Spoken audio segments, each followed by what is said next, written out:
introducing Jermel Iron Man Charlo.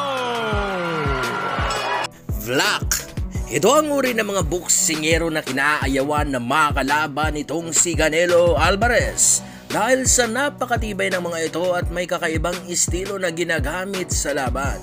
At ngayong darating na linggo mga idol, ay haharapin na ni Canelo ang isa sa kanyang mga kinakatakutan dahil sa magaganap na po kasi ang pinakamabigat na laban nitong si Canelo ngayong taon na kung saan ay kanya pong kakaharapin ang undisputed super welterweight world champion na si Jermel the Iron Man Charlo. Ang laban ay gaganapin sa dibisyon nitong si Canelo Alvarez mga idol.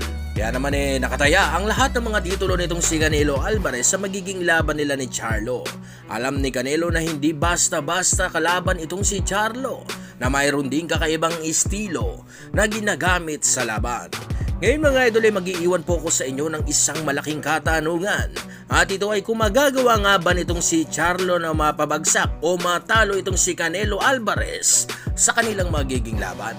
Comment nyo na po yan sa ating comment section para sa gayon ay atin niyang mapag-usapan. At bago po natin masaksihan ng malaking laban na yan, ay atin muna pong panoorin ang isa sa mga pinakamahirap na laban nitong si Canelo Alvarez. Nung makaharap nito, ang Kubanong boksinger ay isa sa mga pinakamatibay na lumalaban noon dito sa super welterweight division na si Eris Landry Lara. Sa laban na hindi po nagpapatinag itong si Lara mga idol, na kung saan ipilit na kinokonekta ang kanyang mga jab para mapanatili ang distansya kay Canelo Alvarez.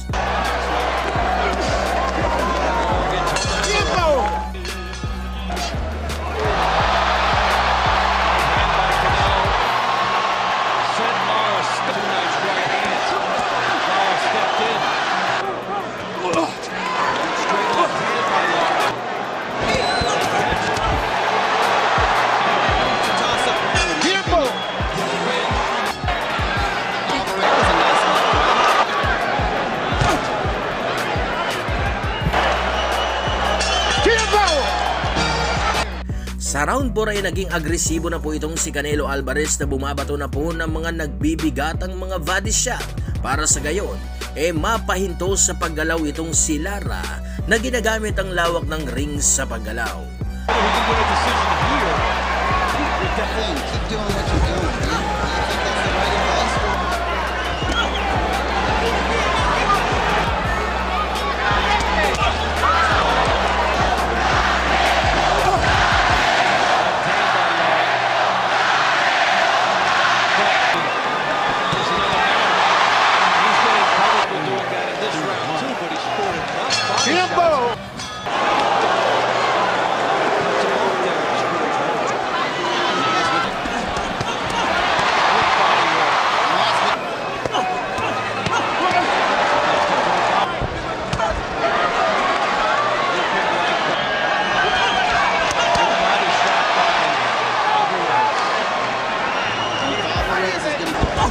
Nitong si Lara, kaya naman ay patuloy pa rin sa pag-abante itong si Canelo.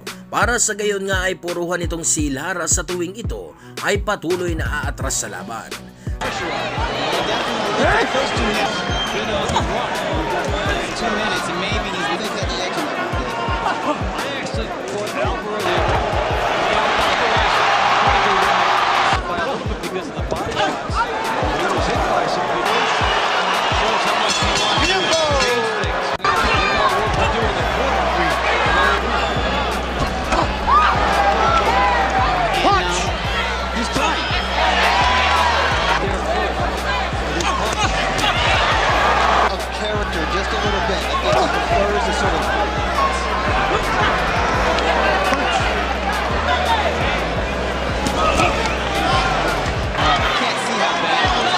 Sa round 8 mga idol ay sinubukan itong si Lara ang makipagsabayan sa gitna. Pero dahil sa lubhang napakabigat ng mga suntok na binabato nitong si Canelo, ay kaya naman di rin nagtagal ay bumalik rin siya sa kanyang nakugaliang game plan na gagamitin ang lawak ng ring para sa gayon ay makaiwas dito sa mga direktang opensiba na ginagawa ni Canelo Alvarez.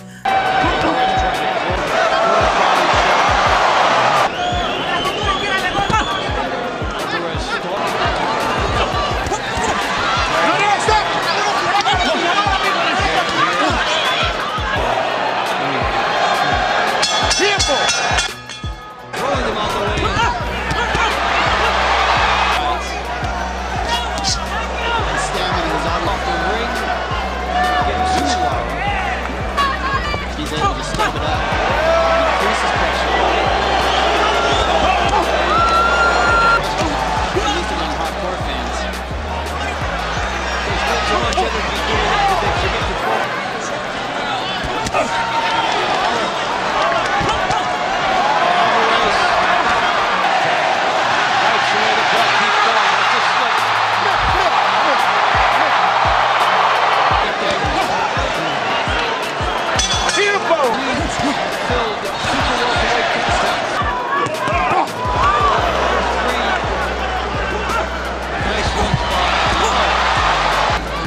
Natapos ang laban na kung saan nakuha ni Canelo ang panalo via split decision at sa laban na ito ay lubos pong nahirapan itong si Canelo na naging dahilan kung bakit kamuntikan na siyang matalo sa kanilang laban. Kaya naman ano sa tingin nyo mga idol, magagawa kayang mapanalo nitong si Canelo Alvarez ang laban kontra dito sa undisputed super welterweight world champion na si Jermell Charlo?